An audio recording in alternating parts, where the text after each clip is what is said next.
Hello, তো চলো কিছু একটা বলি তোমাদের। পৃথিবীতে সবাই সুখী হয় না, হয় কি?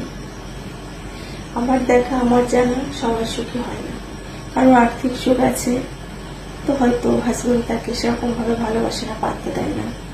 তার দুটো সুখী আছে, হয়তো ভগবান তার কাছ থেকে সন্তান সুখ দেয়নি।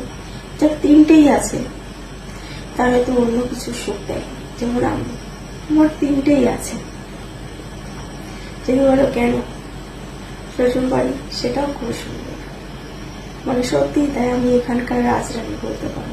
সত্যি আমি খুবই ভালো। তারপরেও যদি বলো কেন, তাহলে এরকম বলছো, বলছি এই কারণে সব সুখই ভগবান দিয়েছে, কিন্তু আসল যে সুখটা সেইটা দিতেই ভুলে যাচ্ছে। একটা মেয়ে যখন বিয়ে হয়ে শ্বশুর বাড়ি চলে যায় না, তখন বাবা মাকে ছেড়ে তো আসে, আর একজনকে আপন করে নিতে হয়। সব ঠিক আছে, তাদেরকে আপন করে নিচ্ছে। আমার কষ্টটা এই জায়গায়, কখনো আমার বাবা মা আমার বাড়িতে এসে রাত কাটায়নি। আমার বাড়ি বলাটা ভুল, শ্বশুর বাড়িতে এসে রাত কাটায়। একটা মেয়ের কাছে খুবই যন্ত্রণা সেইটা। কেন কাটায়নি, এটাও অনেক বড় গল্প। কাটায়নি, কোনো একটা অনুষ্ঠান আসলে ব্যাস আসে, এসে আবার চলে, কখনো এসে থাকেও না। তার রাত কাটবো, আমি যাই, আমি গিয়ে থাকি।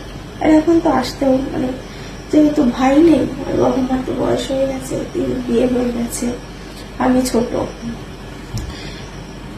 তো এখন আসতে চাই না। বলে তুই এসে ঘুরে যা, আমরা আর কি করতে যাবো, এখন আর ভালো লাগছে না, তুই আয়। আসার কথা বলবি, তুই আয়, তুই এসে ঘুরে যা, কয়েকদিন থেকে যা। তো এই করে চলছি। বলে মেয়েদের জীবন বড়ই অদ্ভুত। ভগবান সব সুখ সবাইকে দেয় না, কোনো কিছু একটা হয়তো অভাব দেয়। ওর জীবনটাও তাই, কোনো কিছু একটা অভাব রেখে দিয়েছে। কিছু একটা ভেবে চিন্তেই হয়তো তিনি রেখেছেন। দিয়ে সব সুখ দিয়ে দিলে হয়তো ভীষণ খতরনাক কিছু হয়ে যেতে পারি। এরকম সব সুখ দিচ্ছে না আমাকে, জেনে দেখ। ওই সুখ কখনো আসে নাকি জীবন, অপেক্ষায় আছি কখনো আসার, তাই না? তো চলো, খুব মনে পড়ছে, কষ্ট হচ্ছে, ভাবলে মাঝে মধ্যে কষ্ট হয়, কিন্তু চুপচাপ এখন সয়ে গেছে। 7 বছর তো, 7 বছরের সংসার সয়ে গেছে। এখন কষ্ট হলো, আমি খুব কাঁদতাম, আমি কাঁদি না, ওই চুপচাপ ভালো আছি, মানে মেনে নিয়ে এটা মনকে বোঝাই, এইভাবেই চলতে হবে, কিছু করার নেই। তো চলো, টাটা।